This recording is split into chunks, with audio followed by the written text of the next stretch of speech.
name's Al Massey. I'm retired from Canadian Forces. I'm also a part-time bladesmith.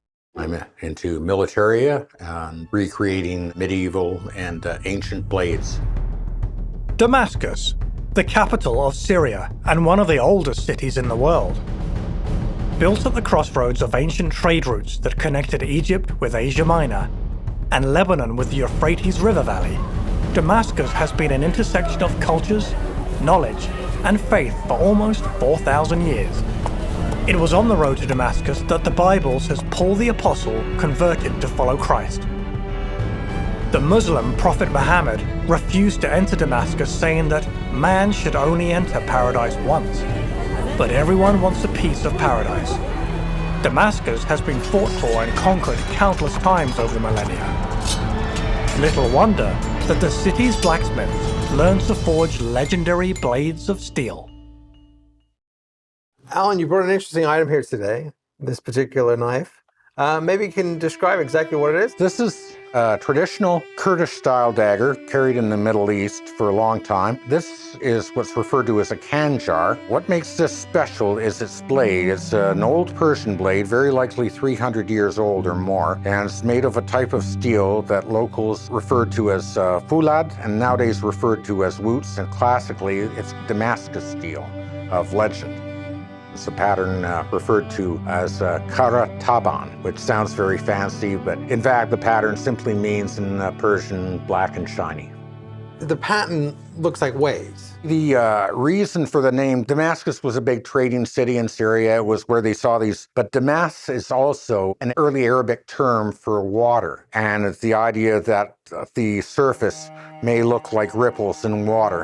And this is unique to the type of metal that's used? This is a very special type of steel. These were made in India and Persia by a process known as the crucible steel-making process, and they were smelting in crucibles about 1,000 years before they started doing it in the Western world. And this drove Europeans absolutely insane for hundreds of years when Europeans colonizing and trading with the Middle East started collecting these blades, and European metallurgists were trying to figure out how the heck this stuff was made. What was the other reason Damascus was used was because of its strength or its ability to sharpen. I mean, obviously it's about edge here. Yeah, because of the way the alloy is worked out, you have very, very hard particles embedded in a softer matrix.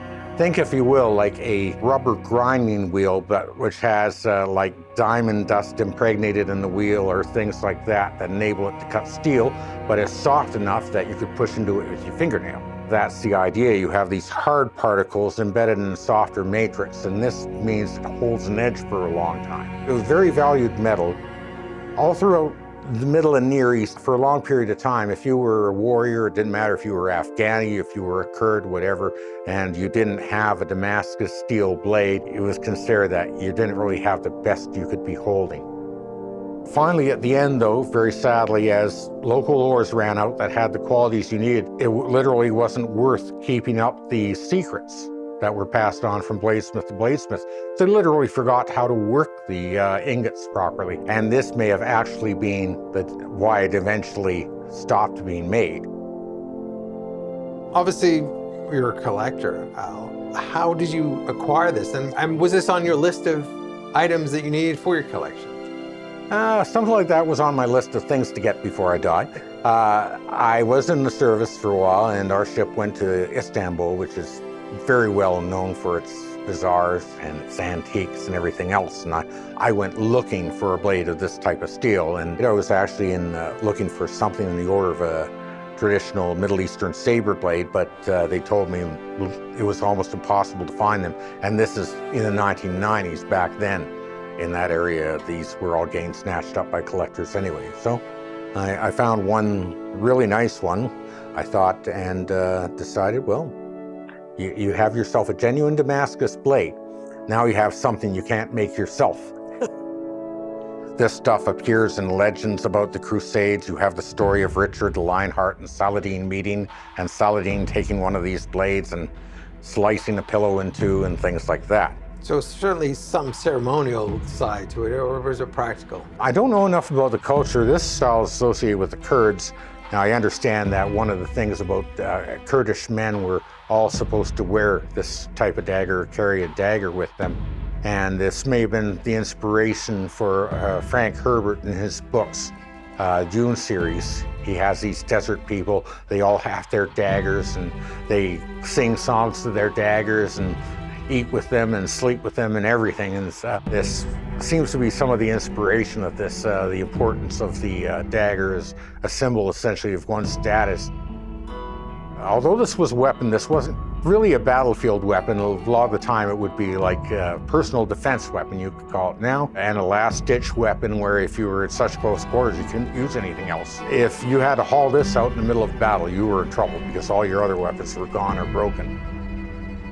Thank you, Alan, for bringing these particular blades to show us today. This is a fantastic piece that any museum would be appreciative of to have it. Certainly my museum, it's not my mandate, but obviously this has obviously been something that is a prized part of what your interests are, and it's a very unique example of that.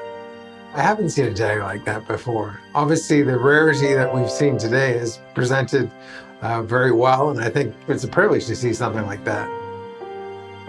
Damascus steel was an eye-opener to me because, again, I didn't factor in, the technology or the processes, and also how old that particularly was.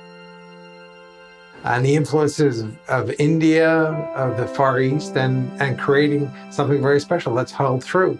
I learned what it takes to create something as unique and special that obviously Alan is very passionate about, but also at the same time, it's something that you don't see every day. The metallurgy and the history involved in creating that is epic. Is this the only one that you'll ever have in your collection? Never say never. So the next step is to find another partner for that one, if possible. Exactly.